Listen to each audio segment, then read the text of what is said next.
Today's video is sponsored by what some have called the Wellness Program of the Year, Noom. Noom is a brand new way to get healthy and uses proven cognitive behavioral therapy to help you achieve your goals. Using a potent combination of human coaches and psychology, Noom helps you to learn how your mind works to make real and lasting positive changes in your life.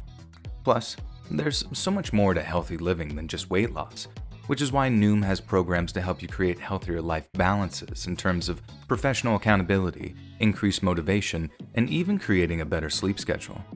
For me personally, I've been transitioning my fitness goals towards a mix of muscle maintenance and body composition, and Noom has been awesome to help me form a much better understanding of the food I'm taking in.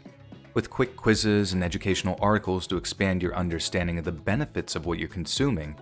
And more specifically, it works as a massive food database to keep a really focused log of exactly what I'm eating.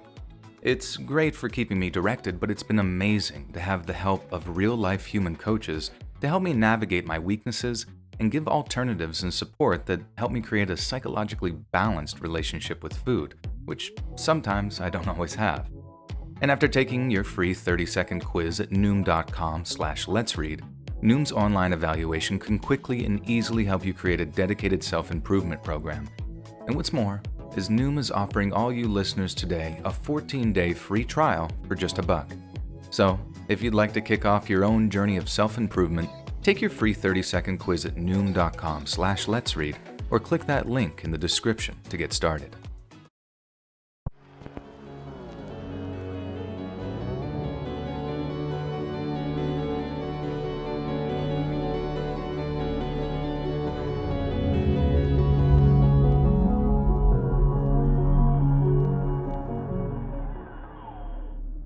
Way back before Ford bought the place up and began renovations, I used to urbex at the Michigan Central Station in Detroit.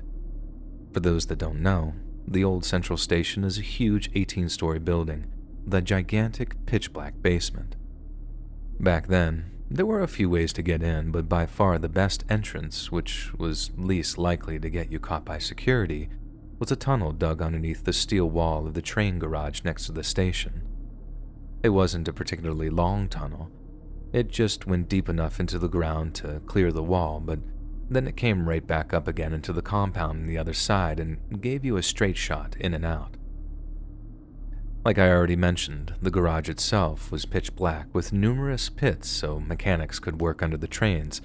Picture the underground areas at a mechanic's shop. These pits tended to be full of trash, nasty stuff too. Broken glass, scrap metal, and other items that could easily impale and kill you by falling in. That meant that anyone who went inside the garage was well advised to bring a flashlight, or they'd risk falling into what were basically death traps. But at the same time, it was equally essential you used your flashlight sparingly, as any light shining out from within the building could easily be seen by people walking past the building outside, which, at the times we visited the place, would most likely be the cops or security. This particular trip to the station would be my last for a number of different reasons, and the guys I had with me had much less experience doing urban exploration, particularly at this building. My buddy C had been once before, but hadn't been through the entire building, and this other guy we found online had never visited at all. Before we went inside, I explained the thing about being careful with flashlights, went over the hazards we'd be facing, and I especially made it clear that the security guards patrolling around the building would be pretty thick from around midnight to 5 or 6 in the morning. Then, after the little mission brief, we headed there in the evening, and by the time we got there, it was almost night. Getting inside was basically the easiest part, and I think how easy it was gave us all the sense of overconfidence. We milled around C's car until we saw one security guy drive by the tunnel entrance, and the second he turned the corner, we went one by one into the tunnel and back up again into the garage. After that, we began to properly explore at our leisure. A big motivation for wanting to get inside was that the station was known for being the go-to place for some absolutely incredible graffiti artists. I'm talking cream of the crop of the Detroit street art scene. I think one of the main attractions for me personally would probably be the 13th floor, as the graffiti was all based around all these dark subjects like the devil, the underworld, all super creepy stuff like that. We took our time drinking all that stuff in, taking pictures and stuff, and then headed up even higher to what I considered the motherlode of Detroit urbex, the station's roof. We made it all the way up there without so much as a hitch, then gazed out in awe at the 360-degree view of Detroit. Up there, you felt like a king, like you owned everything the light didn't touch, to kind of steal a line from the Lion King. Again, pictures were taken, but instead of the near-constant chattering that went on while we were exploring the 13th floor, all three of us stayed completely silent, a testament of just how incredible the view was. Then, when we were done, we started making our way back down. But this is where things started to go horribly wrong. Robbie, completely contradicting all my warnings, kept turning his flashlight on to look at different patches of graffiti. I had to continuously tell him to turn it off, but it was like he turned into a child. He just wouldn't listen to a word I was saying. Then C kept going off on his own to look at stuff, even though staying in a tight group is what kept you relatively safe. Then, as we kept moving down level after level, C sees one of the open elevator shafts around the 8th or 9th floor and decides that he wants to throw a glass bottle down it just for fun. I pled to him that it's not worth getting that close to it, that it's too dangerous, but once again, he didn't listen. It was like all the overconfidence had completely ruined any kind of professionalism or discipline we had, and it almost killed us. He said he'd be careful, dismissing me like I was an overprotective parent or something, and then he starts walking over towards the open elevator shaft. He throws the bottle in, then leans into the shaft to watch the bottle fall with his flashlight. But then, to my absolute horror, he slips on a broken piece of flooring and falls into the elevator shaft, 10 stories up. I ran over to the shaft in a panic, thinking I was about to see one of my best friend's lifeless bodies all the way down at the bottom. But by some kind of miracle, he'd managed to grab some of the elevator cables as he fell, and was only maybe 2 or 3 floors below us, hanging on for dear life. When he caught his breath, he let out the loudest scream for help I'd ever heard. I told him to hang on, to not let go no matter how much it hurts his hands. It was that, or die. Me and Robbie then sprinted as fast as we could to the staircase, and I nearly killed myself in the process as I leapt down the staircase trying to get to the floor I believed he was closest to. When he got to the elevator shaft and looked in, I saw that he was right above me between floors, still begging for help. I told him he was too far up, and that if he wanted to live, he would have to come down a bit closer for me to be able to grab him and hang on. He was in tears, crying, telling me, "I can't do it, man, I can't do it." And I could see the blood running down his arms from where he'd sliced both his palms from grabbing those cables. I told him he had to, that he had no choice, that again, it was do as I said, or it would be all over for him. I gave him words of encouragement and told him to fight the pain, but that he had to slide down just a little more, and that if he did what I knew he could do, that everything would be okay. I swear to God I've never seen anything so brave. He just kind of sucked it up and slowly worked his way down, but that didn't mean that he wasn't howling in pain the whole time. He screamed, but he did it. He worked his way down until he got close enough that me and Robbie were able to reach out and pull him in. His hands were a bloody mess, 2 thick gashes across both of them, so I took off my undershirt and wrapped up both of his hands, not because he was going to bleed to death or anything. I just wanted to feel like I was doing something, and also to calm him down as best I could, because getting caught would still mean getting busted for trespassing, and the noises that he was making would definitely get us caught. As relieved as I was that he was alive, I still wanted to beat him for his stupidity. So after chewing him out for being so stupid, and choking up with tears as I did it, I told them that it was probably time that we get out of there. I thought it was all over, that the worst was done, but that wasn't entirely true. As we made our way down the remaining floors and into the main lobby, I see Robbie stop in his tracks, quickly back up and turn around. Even in the dark, I watched him turn pale. I asked him what was wrong, and all he said, "Cops." 4 Detroit police officers just entered the lobby from the main entrance. Someone must have heard all the screaming and called 911. I looked at both Robbie and C, and with a voice that was shaking with fear, told them to follow, and fast. I took them through a maze of hallways, each of us running on nothing but adrenaline. The only thing was, I hadn't actually explored the places we were running down, so after a minute or two, we hit a dead end with nowhere to go except a pitch-black room next to us, which meant we had no other option but to slip into the room and stand as still as we could against the walls. I didn't have to tell them to stay quiet. As much as they'd been acting dumb before, they knew better than to make any sound by that point. And I'll never forget the sound of the cops' radios going off and footsteps getting closer, but then I remember hearing another sound too. The drip, drip, drip of blood running off the pieces of my undershirt that was wrapped around C's hands. A few minutes went by, that dripping sound carrying on the whole time, before one of the cops started walking down our dead-end hallway, his flashlight beam bouncing in and out of the room we all stood in, but somehow never actually touching any of us. I kept thinking the sound of dripping blood would give us away, but looking back on it now, I think he just figured it was a dripping pipe or something.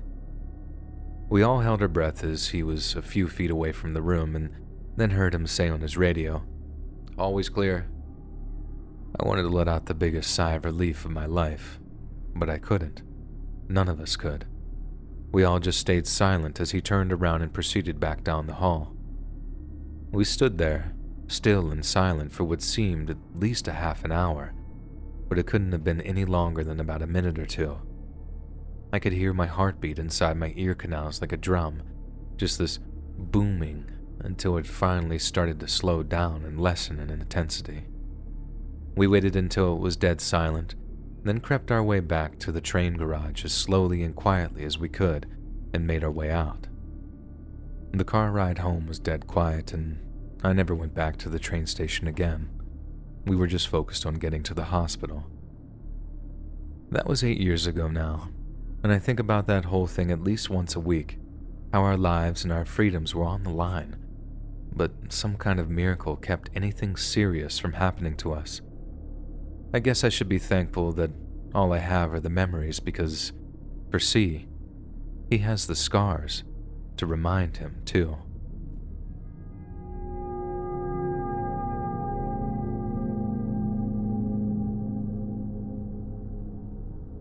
Back when I was a dumb teenager, me and my buddies got into our heads that it'd be a good idea to explore the storm drainage system underneath our neighborhood.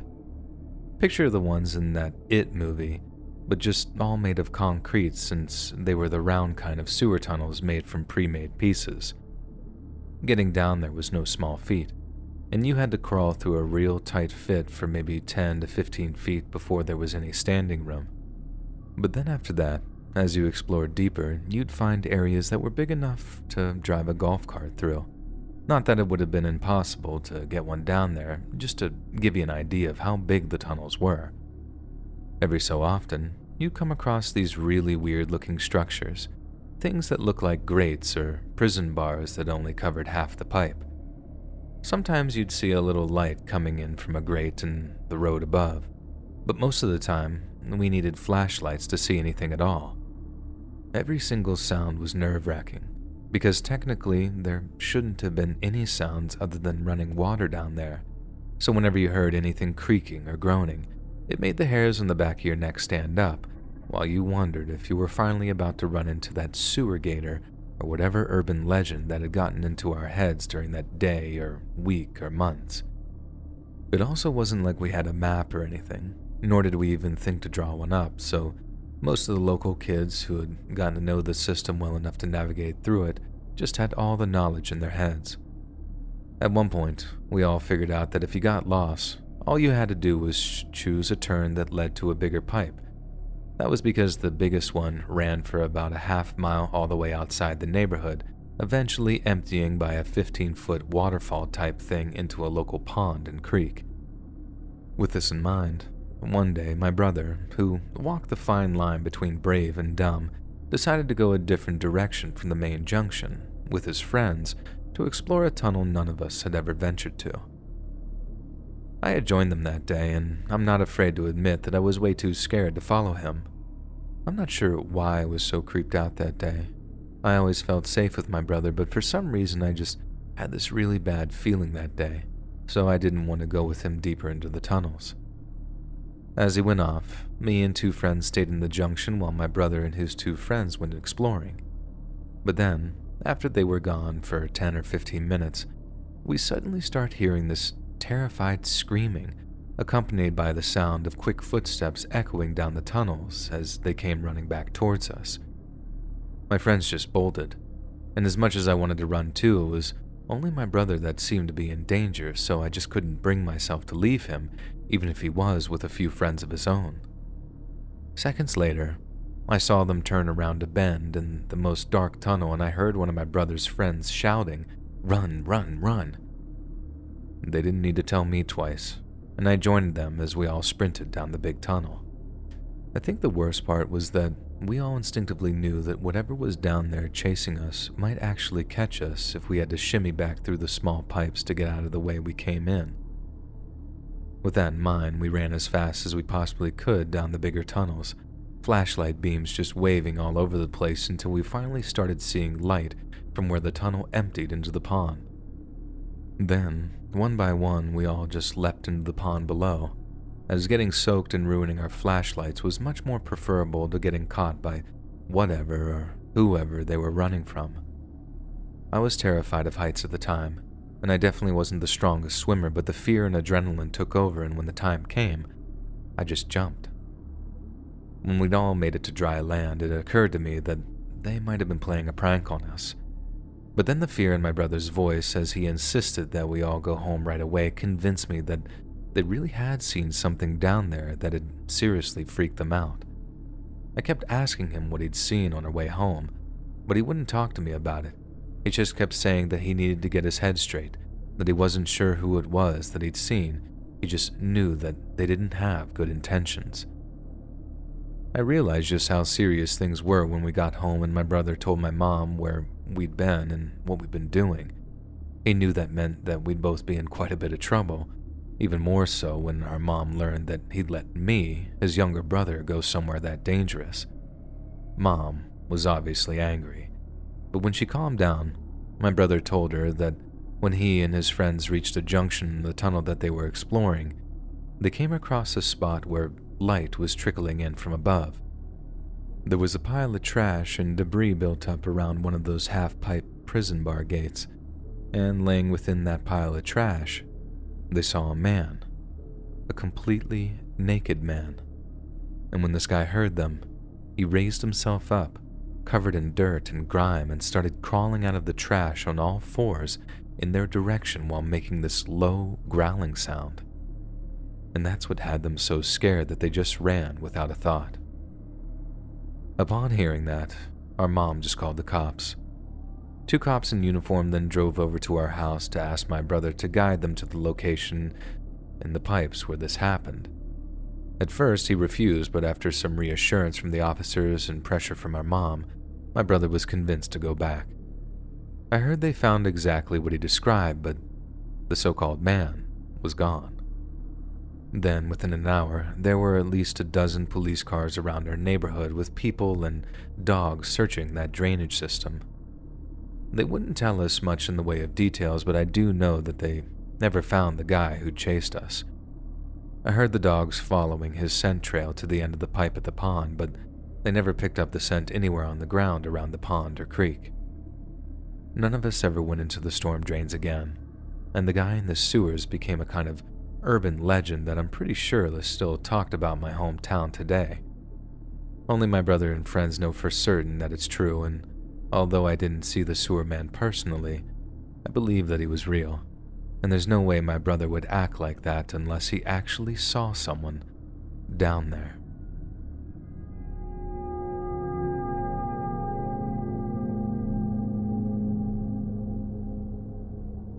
Back when I was in my early 20s, I ended up homeless for a while.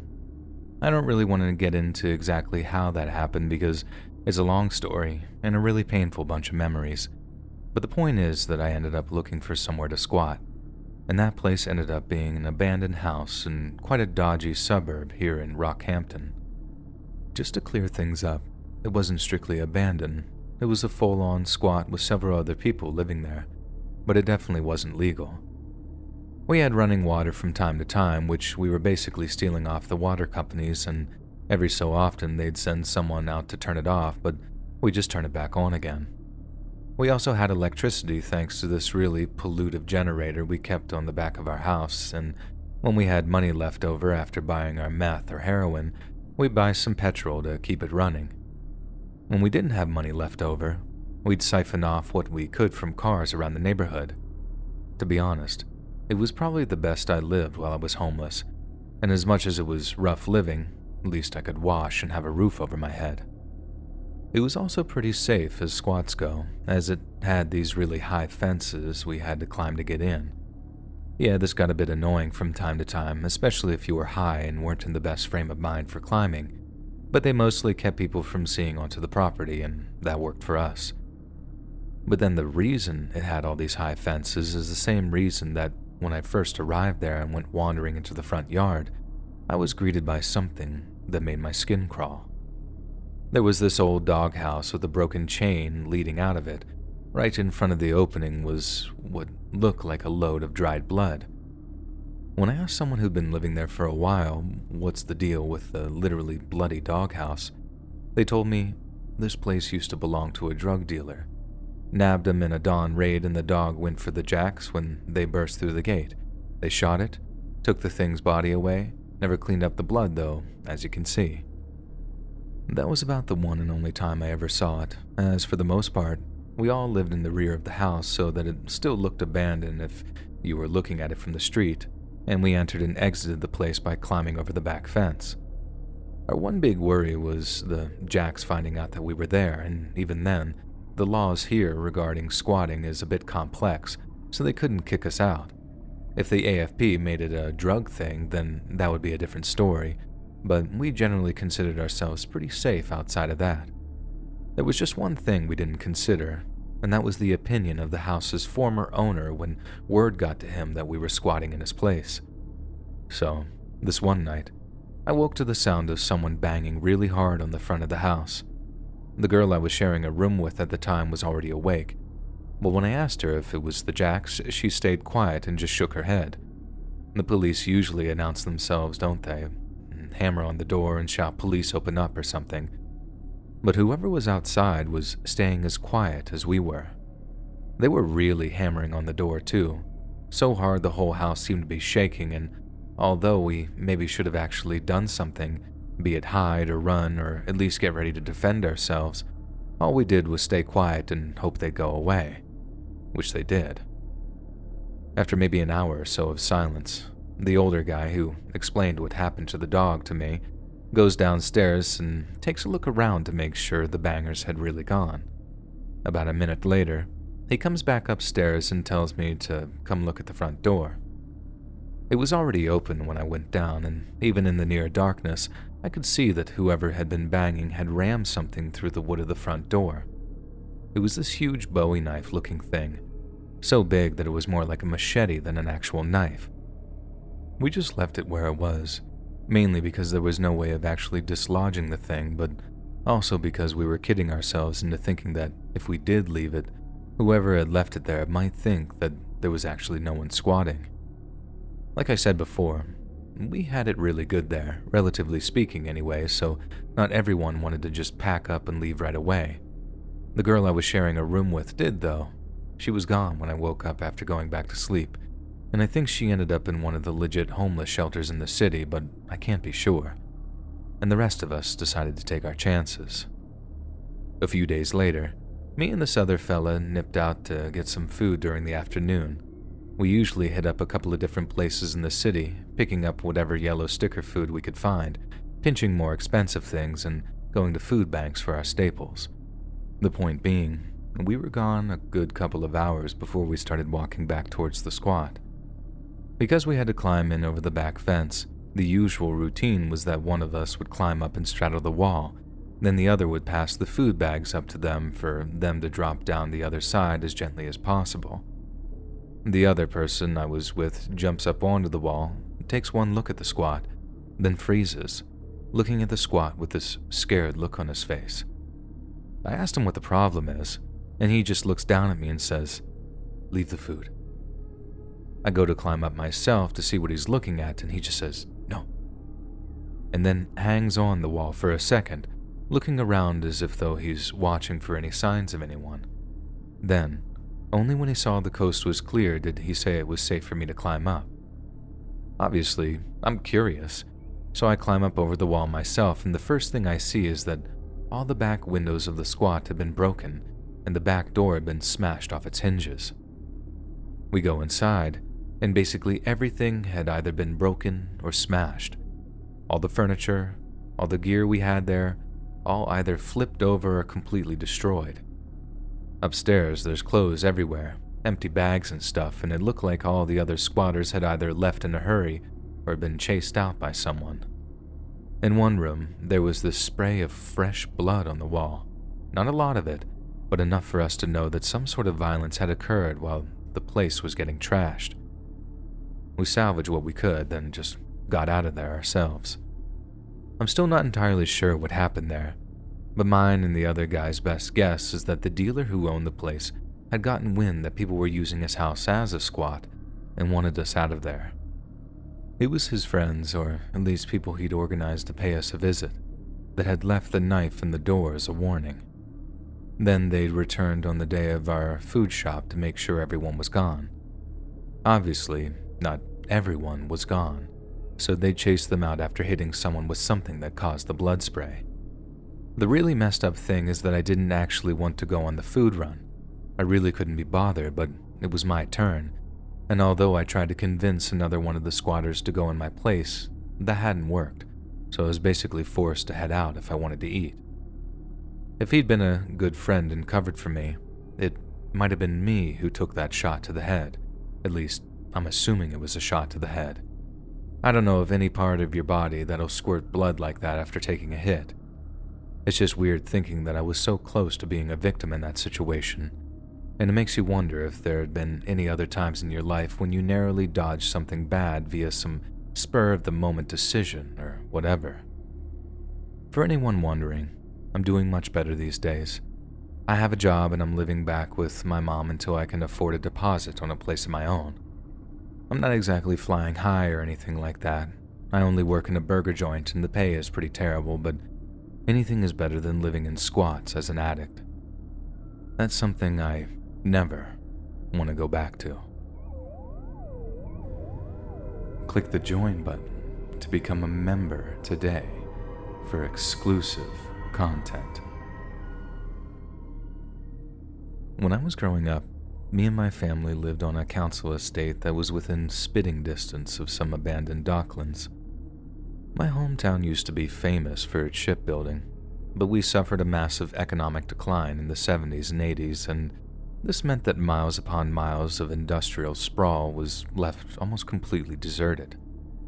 We went from a place people would move to in order to start a life for themselves to a place people would move away from just to survive. The only reason my family stayed is because my dad was a teacher and my mom was a nurse, two of the few professions that weren't affected when the shipyards went belly up. But if your living relied on the shipyards, you were pretty much buggered. And bit by bit, the town started to die. And although it's never actually straight up kicked the bucket, the decline had a horrible effect on the locals. Like I said, the docklands and warehouses near our house ended up completely abandoned. And as I grew into my teenage years, me and my friends started sneaking into the area to nose around the compounds. It wasn't like there was much else to do to keep us entertained, and although we probably should have spent our spare time playing football or hanging around the youth center, our inclination for mischief meant trespassing among the empty warehouses was much more exciting. We'd find a way in, be it through ripping up a section of plastic-coated chain-link fence or by digging under a section of the solid iron gating, then just kind of mess around until it was time to go home. During our early teens, that consisted of playing manhunt or having WWF-style wrestling matches on the patches of overgrown grass. But then as we got older, the Woody, as we called it, don't ask me why, the name just stuck, became a place we could experiment with tobacco and alcohol away from the prying eyes of our parents. And for years, we thought the Woody was a place we had all to ourselves, and that really meant something to us. But it turns out, we were very, very wrong. There's just one more piece of backstory I've got to get out of the way before I really get into the story, and that concerns the security guard who patrolled the warehouses. I suppose someone still owned the land, and either they didn't want it to get into too bad a shape of disrepair, or they had some legal obligation to make sure no silly kids like us ended up getting hurt while trespassing. Either way, we had to keep on the lookout for security guards at all times. That only enhanced the excitement for us, though, being somewhere we weren't supposed to be, and whenever he happened to show up, which was a rare event, we always just shouted, "Bail," then legged it back towards one of our entry and exit points. We all knew that the worst that would happen is that he tells us to just clear off or something. We'd been caught red-handed before, so there came a point when the only reason we'd run was just for the thrill of it. 9 times out of 10, the security guy either didn't patrol the area we were in, I suppose he wasn't the most diligent security bloke around, or we'd just hide after spotting him when he didn't feel like running. And that's why we were all so confused one day when a mate of ours called Chris started running off after going for a slash with a look on his face like he'd seen a ghost. We all do our usual thing, joining him and running off towards one of our usual escape points. But instead of taking a breather and contemplating going back when we were at a safe distance, Chris basically threw himself under the fence in a way that actually really frightened us. One by one, we scramble under the fence, and I remember hearing another lad asking Chris exactly what he'd seen, because no one ever acted like that if they'd spotted the security guard. He just kept saying, I saw someone. But then didn't know exactly who it was other than that it definitely wasn't the security guard. Everyone kept asking him to at least describe the person he'd seen. You know, height, weight, hair color, anything that might give us an idea of who it was. But the most Chris could give us is that the person looked like they'd been wearing a wooden mask. And that's when I realized that he was playing an elaborate prank on us. I mean, the person he'd seen in the Woody had been wearing a wooden mask? No chance. That just stank of on-the-spot thinking to me. The kind of think a person would make up on the fly via word association or something, you know.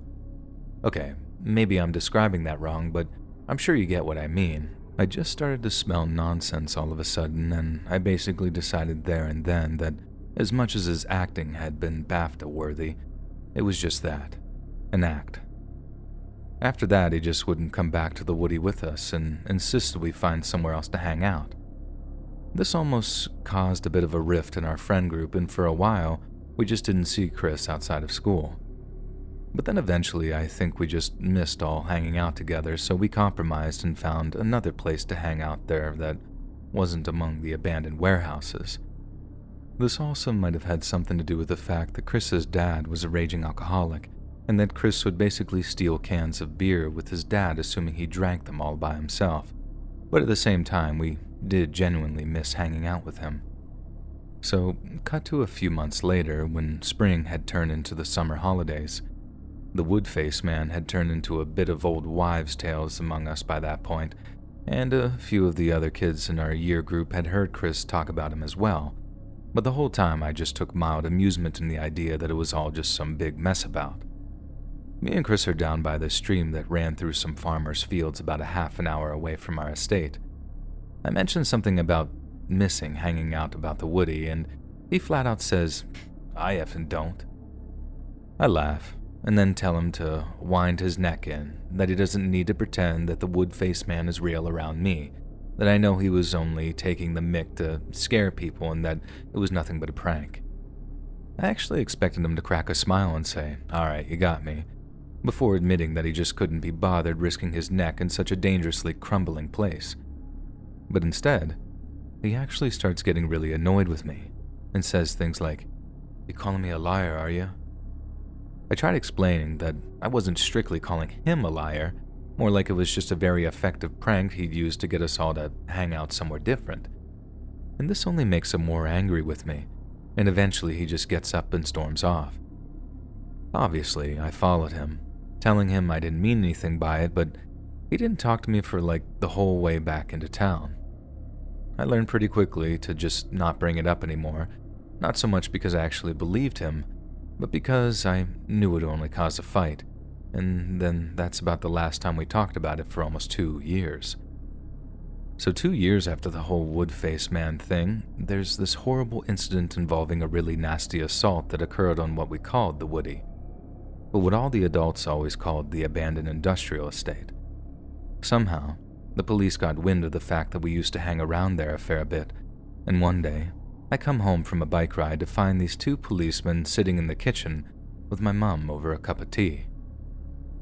After assuring me that I wouldn't be in any trouble and that they weren't interested in doing me for trespassing or anything, their questions all involved things that I might have seen while exploring the Woody. They didn't ask about a suspect right away, but I knew it'd get there eventually. I just had no idea what was coming. I had to tell them no, time after time, when they asked if I'd ever seen anyone personally, but then thoughts of Chris's wood-faced man started popping into my head. Yet the moment I even mentioned a friend of mine having seen someone frightening there once, they'd asked me if he'd ever described what the person had looked like. I told them that he had, only a little bit, but he had, and then one of the officers asked me something that actually stunned me into silence. He looks at his partner, then turns to me and says, "Did your friend ever mention anything about a wooden mask?" I was so stunned that I just couldn't even respond for a few seconds. All I did was just stare at the policeman until he asked me if I was okay and repeated the question. All I did was nod, and when I finally found the words, I told them that they were probably better off speaking to Chris about the wood-faced man, as for years by that point, I just thought that he was making it up. As far as I know, the real-life person behind the wooden mask was never caught, but his victims were so traumatized by the attack, which apparently lasted hours, that she and her family ended up as yet another family moving out of our dying town. The police searched the Woody intensively and apparently found evidence that someone had been living in one of the abandoned warehouses that we hadn't explored. How the security guard never found the guy, I'm not sure, but this is all beside the point, to be honest, because the thing that really affected me was having to apologize to Chris about not believing a story. It wasn't a prank. He wasn't making it up. He really had seen someone wearing a wooden mask, and if he hadn't warned us about it, if he hadn't insisted that we hang around somewhere else instead, that might have been one of us getting beat half to death instead.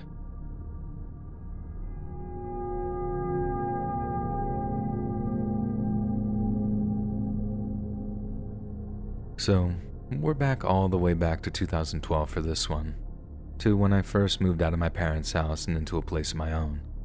I had just turned 20. I was financially independent and completely free of my overbearing mom and dad for the first time. Needless to say, it was one of the most exciting times of my life. And now don't get me wrong, they always did their best for me, and I know that everything they did was out of love and a desire to keep me away from negative influences. I'm very grateful in a lot of ways, but it also meant that I didn't have quite the same childhood experiences as other kids did. I was never allowed to just hang out with friends whenever I wanted. I wasn't allowed to play football in high school even though I know I would have made the cut. And most relevant to this story, I was never allowed any household pets.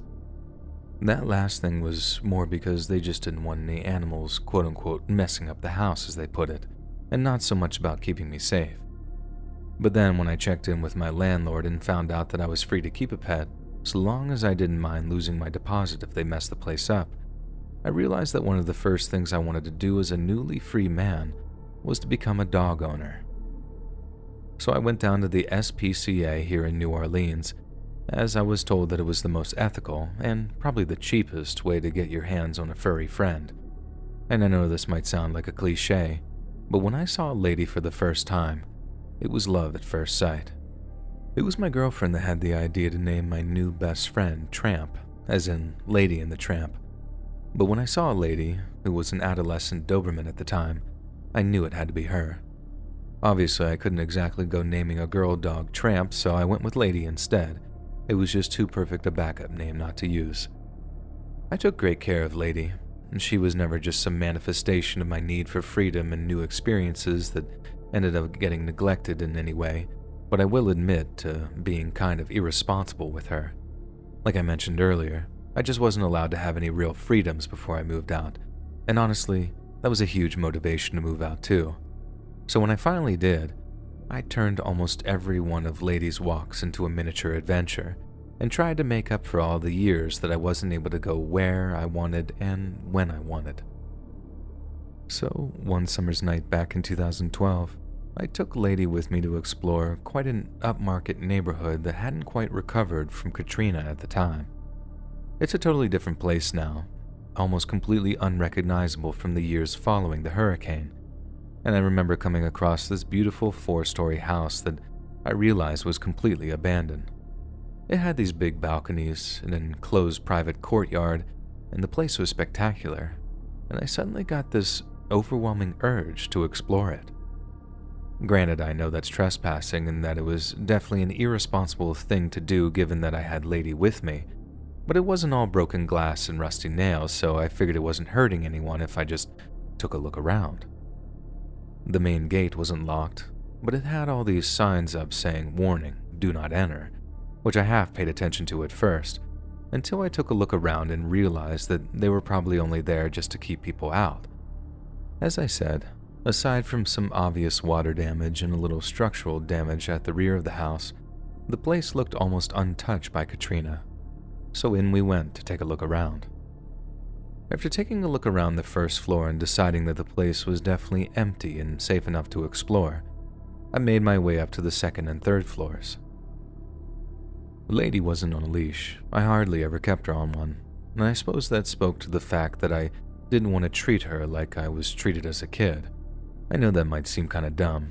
Heck, this whole story probably seems kinda dumb, but I was 20, so give me a break. The lady kept coming and going for me as she pleased, exploring the place herself before checking in on me every so often.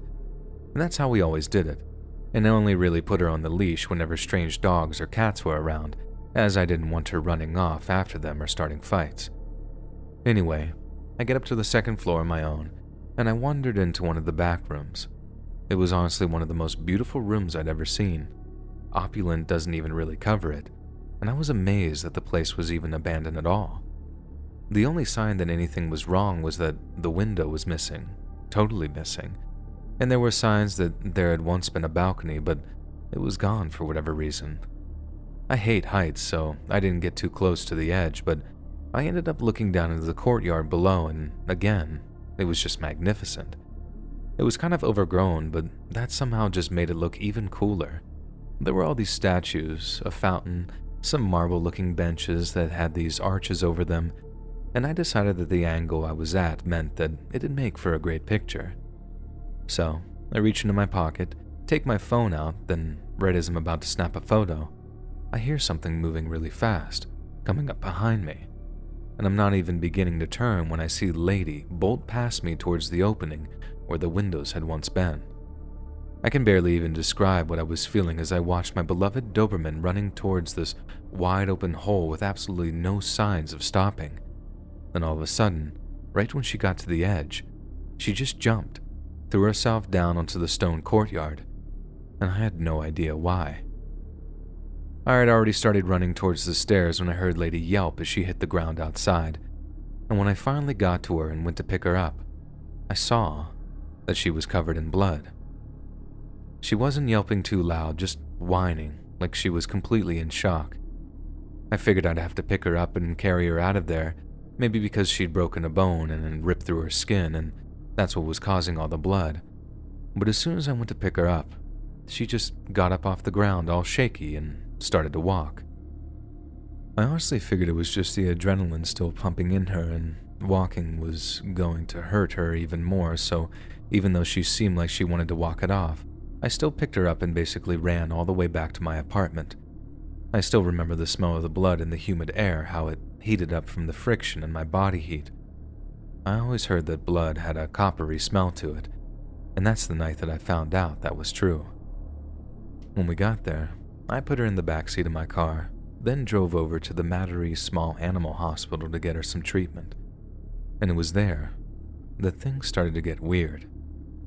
So, like I said, there was definitely blood on her, and I got it all over myself from carrying her.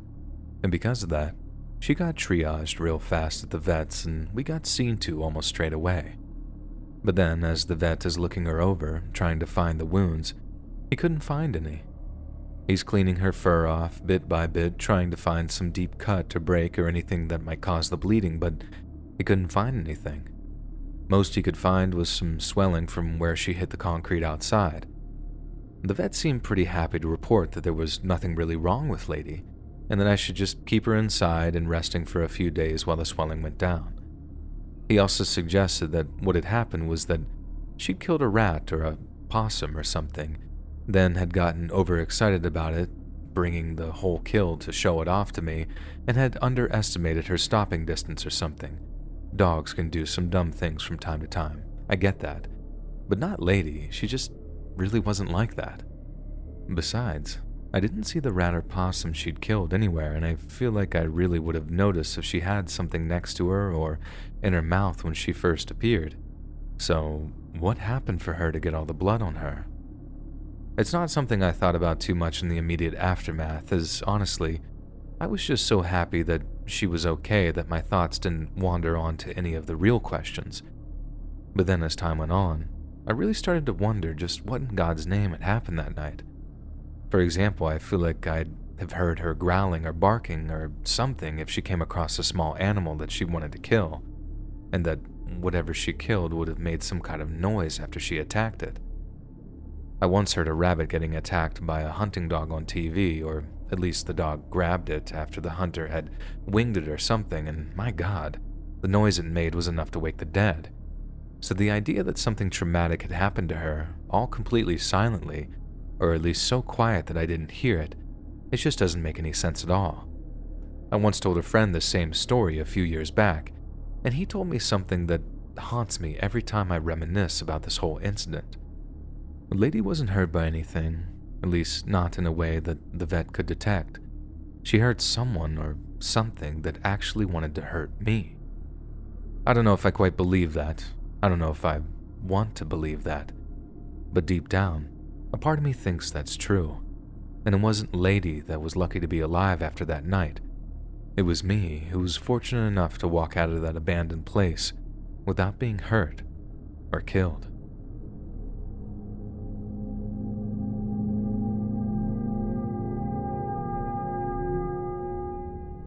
Several years ago, a man was murdered in the city I was working in, and parts of his body were turning up at various locations. I think his hand and foot had been found, and a week had passed. I'm an architectural designer, and I was surveying an abandoned chapel that was slated to be renovated into condos. It was apparent that homeless people had been squatting in the chapel, but I wasn't sure how recently they'd been there. When I went into the basement, though, it was clear someone was either there or had just left based on the smell. There were no lights due to the power being cut, and I didn't stick around long enough to see if anyone was currently occupying the space. 2 days later, someone reported that they found the torso and head of the murdered man in a building attached to the chapel. I had been too freaked out by the smell in the basement to continue on to the attached building, but I'm almost certain that I would have been the one to find the body. Hey friends, thanks for listening. Click that notification bell to be alerted of all future narrations. I release new videos every Monday, Wednesday, and Friday at 7 p.m. Eastern Standard Time. If you got a story, be sure to submit them to my subreddit, r/letsreadofficial, or over email, and maybe even hear your story featured in the next video. And if you want to support me even more, grab early access to all future narrations and bonus content over on Patreon, or click that big join button to hear about the extra perks offered for the channel. And check out the Let's Read podcast, where you can hear all of these stories in big compilations and save huge on data, located anywhere you listen to podcasts. Links in the description below. Thanks so much, friends. And remember, Dobby tastes great with barbecue sauce.